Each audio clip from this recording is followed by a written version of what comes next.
Ya, Bismillahirrahmanirrahim. Summa aroja bi ilas sama isalisah. Kemudian aku diberangkatkan ilas sama isalisah ke langit yang ketiga. Fastabtaha Jibril, maka Jibril sama seperti ke langit kedua dan pertama, istiftah. Wakila man anta qala Jibril wakila wa man ma'aka, sama seperti tadi. Wa huwa qad ato, tapi di sini ada sebut qad bu Isa, fa putiha lana fa ida ana bi Yusuf, kami bertemu Yusuf di langit ketiga itu sallallahu alaihi wasallam. Ida huwa qad mu'tiya, dan ternyata Yusuf itu sudah diberi syatrul husni, setengah dari kebaikan. Farahhaba wada'a li bi khairin. Farahhaba, menyambut. Sebagaimana dalam pertemuan di langit sebelumnya, di langit ketiga juga sama prosesnya. Jibril berdialog dengan penjaga langit ketiga. Ternyata di langit ketiga ini bertemu dengan Nabi Yusuf, yang namanya disebut dalam Al-Quran itu sebanyak 27 kali.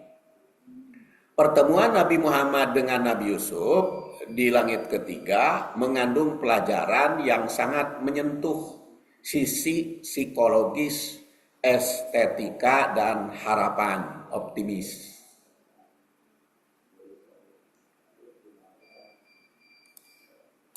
Dalam perspektif tafsir menyebutkan bahwa Nabi Yusuf itu dianugerahi syatrul husni, setengah dari seluruh keindahan dunia. Di pangkasepna Nabi Yusuf teh rek kumaha teu kasep, kan pernah diceritakan juga di dalam Al-Qur'an.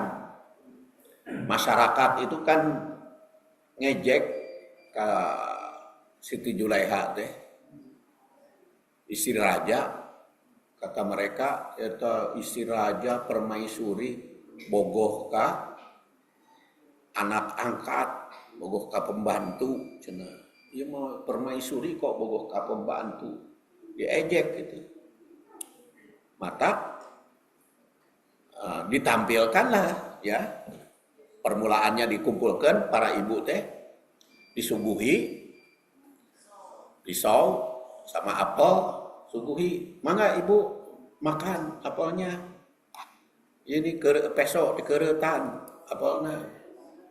Keur ngeuretan kieu keur mesek, tampilkeun Yusuf. Nih, Bu Ibu Yusuf yang kalian cemburu itu. Kieu melong. Ari ieu ngeuretan leungeun. Melong pan hookeun. Hookeun muncul bahasa Sunda mah. Terpesona kataji katarik hati kagagas kabembat rasa, sehingga eta ngeureut leungeun teu karasa. Nah, itu saking hebatnya ya Yusuf. Dalam Aunul Ma'bud, yaitu Sarah Abu Daud, Yusuf itu dianugerahi ketampanan penampilan. Bahkan bukan hanya beliau tapi juga yang bernama Sarah itu juga neneknya Sarah juga itu cantik. Istri Ibrahim itu kan Sarah itu cantik jelita. Kalau Siti Hajar mah kan hidung, tapi hidung juga hidung cantik. Kalau Sarah mah kulit putih. Makanya turunan anaknya kan Ari Arab mah turunan Ismail kan campuran. Kan Ibrahim mah kulit putih, Sarah hidung, campurkeun. Makanya gelisna teh campuran hidung dan putih. Arab mah ya hitam manis atau hejo carulang. Kalau anak Sarah mah Bani Israel pararuti, karena suami istri putih. Nabi Ibrahim kan kulit putih, Sarah kulit putih. Jadi keturunan Ishak, Yakub, Bani Israel mah putih. Tapi kalau keturunan Arab mah sok we pokona wanita Saudi mah geurelisna teh. Ai baheula mah hararese ningali wajah wanita Saudi. Ayeuna mah tos banyak. Tapi di Mekah mah masih tertutup di Mekah mah. Tapi kalau sudah ke Jeddah, kalau mau di mal-mal sudah terbuka sekarang. Ya, zaman modern sekarang di Saudi juga. Tapi untungnya teh hari di hari di Mekah nama masih. Dan Siti Sarah juga termasuk kata Aunul Ma'bud. Pelajaran besarnya bagi umat Islam di masa kini adalah tentang integritas di tengah fitnah. Sebagaimana Nabi Yusuf tetap menjaga kesuciannya meski digoda oleh kemewahan dan jabatan permaisuri. Turek diperkosa atuh lalaki teh mah ku awewe. Berarti kan pemaksaan itu Julah itu sampai Nabi Yusuf loncat kan dibedol bajuna sobek gitu. Nah, berarti kan geus kagila-gilaan eta mah. Julah ya saking hebatna tapi tetap ifah walaupun digoda. Mangkaning acara nate kan areubuh gitu. Jadi si suami nate oleh Julaiha teh disuruh upacara seremonial. Tapi ditinggal kedua unggul di istana. Jadi semuanya pergi. So, tinggal duaan kumaha. Dan Nabi Yusuf itu kan hamma biha. So, beliau juga tertarik karena kan istri raja cantik, masih muda. Yusuf gitu kan hamma biha. Juga wahamat bihi, dia juga dua-duanya. Jadi dua-duanya cinta. Tapi bedanya kalau si Julaiha mah geus teu kuat. Nafsuna tak rek memperkosa. Suami mah kuat. Nah, di situ bedanya. Perempuan teu pati kuat. Laki-laki kuat Nabi Yusuf. Karena apa? Karena iman. karena iman. Saya bahas tentang ada sebuah buku yang saya susun pendidikan seks dalam keluarga. Tentu saya berdasar Islam. Tuh terbitnya tahun sabaraha geus poho gitu. Buku nage di rumah geus duka tingkah mana arsipnya, tapi karena lumayan ratusan gitu buku teh jadi geus teu araringet teh. Tapi ayeuna mah dituntut diasup-asupkeun karena Google Scholar ya, Google Scholar. Ya asup-asupkeun buku-buku zaman baheula. Nah, kemudian diajarkan bahwa keindahan sejati terletak pada kemampuan menjaga kehormatan diri, itu ifah. Dialog ini juga membimbing kita untuk memiliki sifat apresiasi Nabi Muhammad SAW, tidak ragu memuji kelebihan Yusuf. Jadi Rasul itu menyebut syatrul husni, setengah kecantikan, ketampanan dunia. Kelebihan orang lain itu tanpa rasa iri. Beliau mengatakan. Kemudian secara takwil para ulama menjelaskan adanya kesamaan pola hidup atau manhaj antara Nabi Muhammad dan Nabi Yusuf. Keduanya adalah sosok yang didolimi oleh saudara atau kaum sendiri. Apa didoliminya Nabi Yusuf?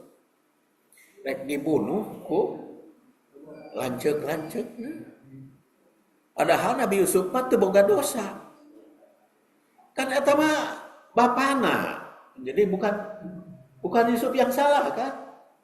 Eta mah bapa leuwih deudeuh karena Nabi Yusuf.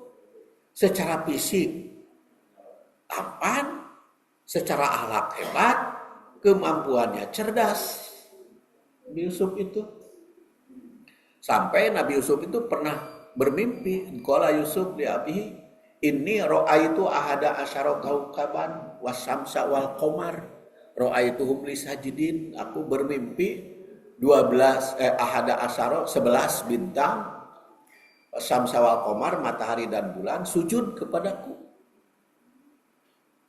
Sampai-sampai sebetulnya Nabi Yakub nama bagus. Eta nu kararitu teh sup tong dibejakeun ka dulur ente. Jadi sebetulnya beliau juga menyembunyikan ke kasih sayangnya ya. Tapi anggarnya kanyahoan gitu. Saudara. Tong dibejakeun itu teh. Saudara-saudara engke ngaramek engke sampai menyembunyikan mimpi itu hanya kepada orang tuanya. Dan itu banyak ya takwil dari ahada asyara kaukaban wa syamsa wal qamar. Itu bisa jadi itu. Ada yang menyebutnya dari sudut astronomi. Dulu mah 11 planet katanya. Tapi karena planetnya sekarang sudah ketemu lebih kan. Jadi diganti 11 planet. 11 galaksi katanya. Ada 11 apa lagi? Jadi macam-macam lah. Macam-macam. Jadi asal ulah cocokologi. Nah, itu sampai diusahakan untuk dibunuh oleh saudara. Dan Rasul juga kan gitu, saudara-saudaranya. Abu Jahal, Abu Lahab. Kamu Abu Sofyan, kamu asal nama, tapi akhirnya Abu Sofyan jadi berbuat baik ya. Jadi itu ketemunya, aduh bertukar sama-sama senasib anu dirogahala tuh saudara. Malah Rasul mah sampai perang ya. Kalau Nabi Yusuf mah enggak. Justru dibuang ke sumur dan untungnya sumur teh saat tidak ada air. Jadi ketemu ku orang Mesir. Nah, karena ketemu jadi dibawa ke Mesir akhirnya jadi dapat baik ya. Jadi pesan harapan dan kewaspadaan. Karena apa? Bagi Rasul juga umatnya bahwa setelah masa-masa sulit di Mekah yang diibaratkan seperti sumur dan penjara, alungkeun ka sumur, asupkeun ka penjara, sama Rasul juga. Ngan teu di penjara teh secara fisik ya, teu dikasumurkeun, tetapi beratnya itu sama. Akhirnya dia meraih kemenangan, Futuh Mekah. Sama Nabi Yusuf juga kan, setelah prihatin demikian hebat, nah, maka ketika jadi penguasa, sehingga adik-adiknya lajek-lajek nage nguyang Nabi Yusuf. Tapi setelah adik-adiknya nguyang kan naon? Minta bantuan. Jadi kalau di Cianjur mah ada usum nguyang, ada usum panen. Usum nguyang teh ketika tidak panen. Lamun halodo berkepanjangan itu namanya usum nguyang. Jadi paceklik ya, nguyang teh paceklik. Jadi ketika paceklik di daerah Palestina sehingga minta bantuan kepada Yusuf. Dan Yusuf memberikan bantuan. Maka beliau sabdakan, la tasriba alaikumul yaum yaghfirullahu lakum wa huwa arhamur rahimin. Yusuf, pada hari ini tidak ada cercaan terhadap kamu. Keun we lah eta macaman baheula. Mudah-mudahan Allah mengampuni kamu yang sedemikian hebat dosanya kepada Nabi Yusuf. Dia maha penyayang antara para penyayang. Nah, hikmahnya bagi kita adalah tentang kekuatan memaafkan. Meski Yusuf memiliki kekuasaan untuk membalas dendam, ya, bisa saja kan balas dendam. Aing mah nyeri hate, kalian teh kan kurang kitu sok itu. Tidak hate. Baheula rek membunuh, ayeuna minta bantuan. Oh, gitu teh kan aduh. Tapi diampuni dan didoakan semoga Allah mengampuni. Hal ini membimbing manusia masa kini untuk mengedepankan rekonsiliasi dan kasih sayang daripada dendam dan perpecahan. Itu salah satu pelajaran. Apalagi nanti dalam pelajaran dalam pendidikan keluarga. Mungkin dibahasnya hari Sabtu nanti ya secara berangsur. Dalam karya momentalnya Fi Dilalil Quran, Said Qutb memberikan analisis yang sangat mendalam dalam berdimensi pergerakan atau haroki mengenai perjalanan Nabi Yusuf. Beliau tidak hanya melihat kisah Yusuf sebagai sejarah, tetapi sebagai prototipe perjuangan mukmin di tengah sistem yang tidak Islami. Poin-poin kata Said Qutb. Pertama, dimensi ketentuan Allah, yaitu Al-Qadar Al-Ghalib. Said Qutb menekankan bahwa tema sentral dari kisah Yusuf adalah dominasi kehendak Allah di atas segala rencana manusia. Beliau menjelaskan bahwa meski saudara-saudara Yusuf merencanakan pembuangan, Zulaiha merencanakan fitnah, dan penguasa merencanakan penjara, namun pada akhirnya semua itu justru menjadi kendaraan yang mengantarkan Yusuf pada kursi kekuasaan. Jadi sengsara membawa bahagia. Sengsara membawa bahagia, sengsarana dibuang ke sumur, sengsarana digoda bedah. Padahal Yusuf teu boga dosa, ngagoda nage awewe, malah justru yang dipenjara. Itulah penguasa mabuk, nu teu berdosa di penjara, nu berdosa di istana. Karena ponggawa. Jadi kadang-kadang terjadi seperti itu. Kadang-kadang terjadi seperti itu. Makanya pengacara juga kan mengeluh ke Abdus Somad dalam ceramahnya. Saya tuh jadi pengacara teh kan kudu membela klien. Dan bayar majuta gentar membela yang bayar. Di kumaha. Jadi kadang-kadang tahu salah, tapi kudu dibela. Ya, itulah. Ya, jadi di dunia kan, ya Nabi Yusuf aja kan dia tidak berdosa. Justru yang digoda, malah dia yang dipenjara. Maka orang oge, namun cari ponis mah ku hakim, entah maka percaya itu teh kasus-kasus pemimpin teh. Kasus-kasus pemimpin kan sekarang tidak perlu saya sebut namanya kan oleh awewe ya. Ya aku punya anak segala macam bobogohan.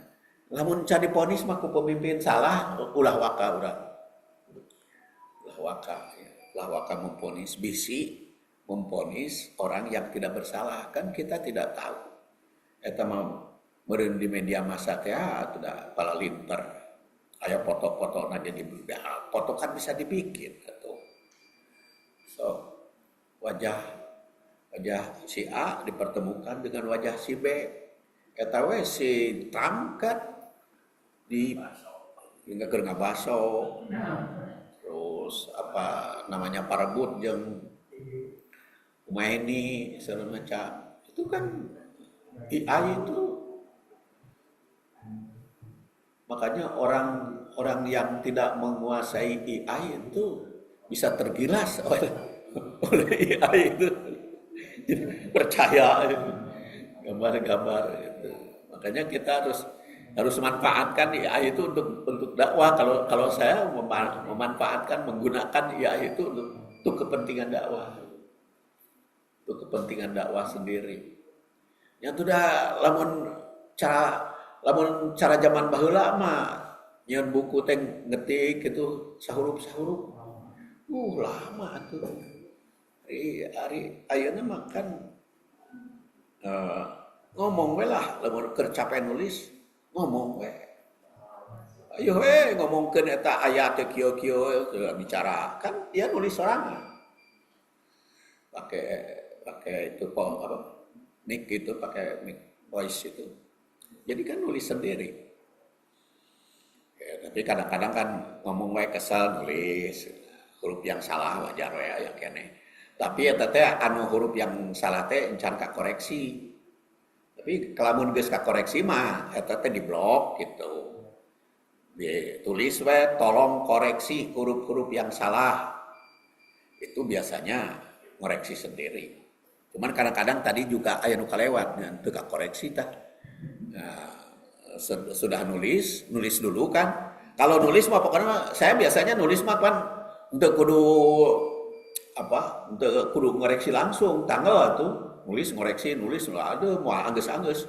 Pokoknya sedang nulis mah apa yang di otak tulis saya ketik langsung. Nah, udah satu halaman blok kirim tolong koreksi huruf yang salah diperbaiki akan muncul itu yang sudah dikoreksi. Makanya ayeuna mah saeutik salah teh. Tapi aya wae nu salah nama. Da ngoreksina aya kadang-kadang salah mereka. Ya. Area nu kalewat ya. Kemudian B, pertarungan antara syahwat dan prinsip kata ini Said Qutb ini. Pendapat Said Qutb. Sok nerjemahkeun Said Qutb kan tulis kan eta teh hese. Ari ayeuna mah di blog we pendapat Said Qutbna kan. Oh, we pendapat Said Qutb. Suruh pangnerjemahkeun ieu gitu. Mun teu ngarti bahasa Arab kan di blog we bahasa Arabna. Kirim we pangnerjemahkeun ieu. Tapi engke bangsa ABCD-na menang kurang koreksi. Tapi dah aya we kitu halunisasi kan, ya ini halunisasinya ada kesalahan. Terutama mah itu referensi sok ngabarohong tuh IAI teh. Ngabarohong tolong di dalam kitab apa hadis ini nyebut buat Bukhari dicek di dalam Bukhari itu aya. Itu ngabohongan ka urang. Makanya kita yang harus jadi penguasa AI itu. Jangan kita ngandalkan AI. AI itu jadi asisten kita. Jadi pegawai kita gitu. Jadi pegawai kita. Seperti tadi juga rekaman karena memang instruksinya gitu.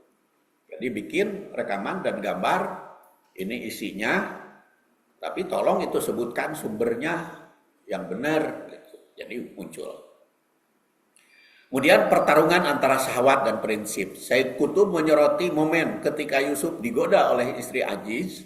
Beliau memandang sebagai puncak kemenangan kemanusiaan. Karena dia menang, tidak tergoda. Ya. Hubungan yang hidup dengan Allah itu lebih kokoh. Jadi ingat ke Allah mah. Itu bisa, itu daekeun, itu tergoda. Jadi godaan itu paingan Rasulullah SAW menandaskan a'dhamul fitnah atau godaan yang terberat itu adalah an-nisa, lawan jenis. Jadi banyak para ustadz dan kiai juga jatuh gara-gara tergoda wanita. Aya nu sampai tergila-gila ku ustadz eta teh. Begitu ustadz eta kagoda wanita jadi benci. Kan ada yang sampai begitu kan? Ada yang jadi godaan, makanya Nabi Yusuf itu contoh godaan, hubungan yang hidup tapi beliau itu kuat gitu, tekanannya.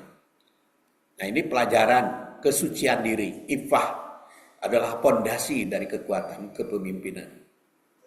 Pemimpin yang tidak bisa memimpin nafsu itu tidak akan memimpin umat, apalagi memimpin umat.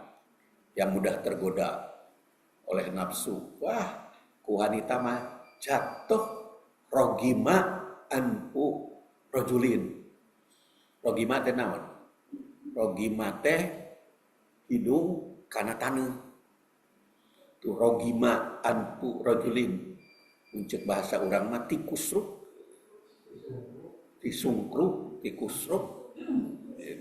Kalau sudah tergoda itu, walaupun sudah di puncaknya tinggi, kalau sudah tergoda, jatuhnya teh naudzubillah. Taka pelajaran dari Nabi Yusuf. Nabi Yusuf tuh hebat. Geus kuluan ceukna rek dipaehan diasupkeun ka sumur. Ku awewe digoda. Ku raja di penjara bari teu boga dosa, tapi hebat Yusuf. Bukan hanya tampannya, tapi kuat, hebat. Yang juga menulis sebagai tafsirnya, Said Qutb melihat penjara bagi Nabi Yusuf sebagai tempat kekalahan, melainkan tempat dakwah. Jadi bukan penjara itu bukan sebagai kekalahan, tapi juga tempat dakwah. Nah itu kan banyak para ustadz yang hebat di penjara, tapi memproduksi Hamka di penjara. Selesai kan itu kitab tafsir Al-Ajhar. Penjara. Said Qutb itu di penjara. Selesai Fidilahil Quran. Itu dimanfaatkan. Jadi kalau resep Imam Ghazali mah mujlah ya. Jadi nyumput, nulis Ihya teh Imam Ghazali mah nyumput. Jadi terhindar dari berbagai kesibukan masyarakat. Jadi bisa menulis konsentrasi. Tapi dari saya menulis teh bukan nyumput di tempat terbuka. Kalau saya menulisnya di tempat terbuka. Di sebelah kanan pandangan ada TV gitu.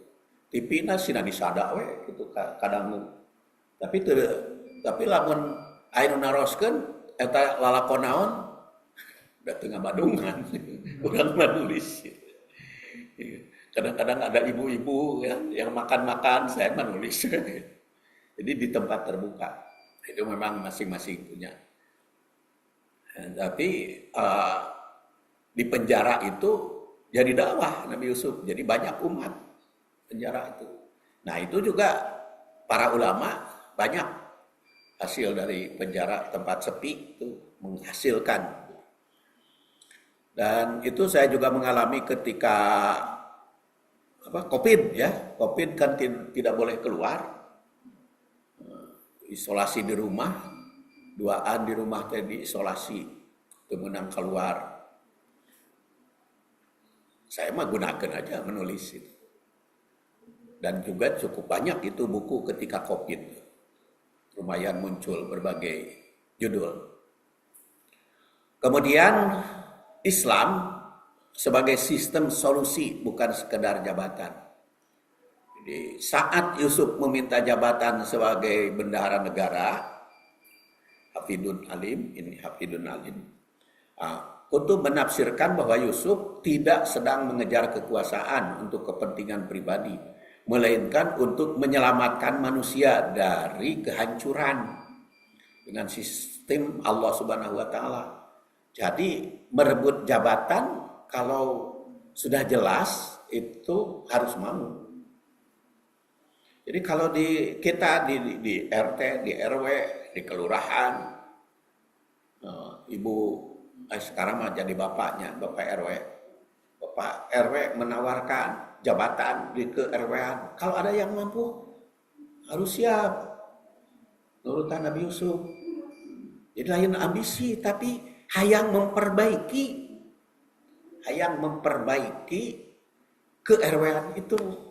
Karena saya punya kemampuan. Ketika Bapak DKM menawarkan bendahara, kan sekarang juga kamarita waktu Ramadan bendahara saha karena Ibu Rube teu aya di Jakarta.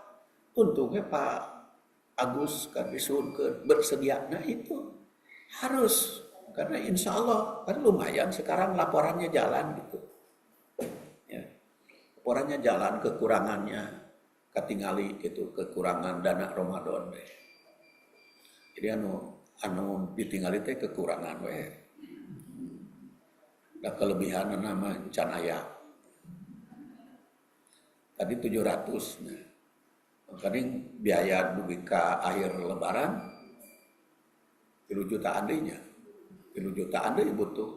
Ini duit kakarak tinggal 700. Mah teh. Kan bae da ceng teh pan bisa tina sedekah, tina zakat. Engke keur khotib Id tong dikurangan khotib Id mah. Enggak boleh khotib Id mah ayahna. Jadi kalau ini mah kan sudah dikurangan tah ceramah subuh, ceramah malam, tapi khotib Id mah jangan. Itu malu orang lain. Jadi kita sudah tetap 1 juta khotib Id itu. Kalau tidak ada zakat fitrah. Zakat fitrah di amplopan bikin sebelum sholat. Ka khotibna. Itu sah. Jangan sesudah sholat kalau dari zakat fitrah mah. Ari dari sodakoh mah mangga atau dari zakat mal mangga. Tapi kan zakat mal ada 8 juta tuh tadi. Jadi udah amplopanna dari zakat mal eta mah ka khotib mah. Khotib mah jangan dikurangi. Kan sekarang mah sudah ikrar ibu-ibu khotib Id harus dari luar. Jadi tidak boleh orang dalam. Orang dalam mah tidak naon dikurangan oke, tapi orang luar mah ulah. Ya. Jadi beberapa tahun saya aja ke Pak Usep minta izin saya aja lah untuk cari khotib Id. Sekarang itu khotib Id-nya